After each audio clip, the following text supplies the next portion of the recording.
Hi guys, welcome to our channel. Today we're showing you the real process of how we load our container shipment for export. Everyone is happy and excited because we have been preparing these goods for almost 6 months, and now we are finally at the last stage before shipping.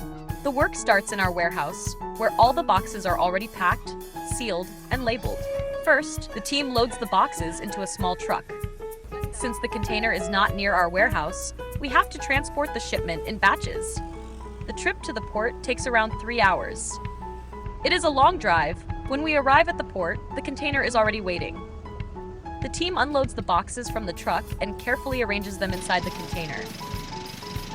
After hours of travel, lifting, and carrying, everyone takes a short break for snacks and drinks. Then, the loading continues. The men carry the boxes one by one and stack them properly inside the container. There is still a long night ahead because one truckload is not enough. After unloading, we go back to the warehouse, load the small truck again, return to the port, and repeat the process until the container is full. This is the real work behind our Seashell export business. It takes months of preparation, long hours of loading, and strong teamwork to complete one shipment. From the warehouse, to the truck, to the port, and finally into the container. This is the final stage before our Seashell products are shipped overseas. Thank you for watching. We hope you enjoyed seeing the behind-the-scenes process of our container loading. And if you are looking for a legitimate Seashell arts and crafts supplier, you are in the right place. Just message us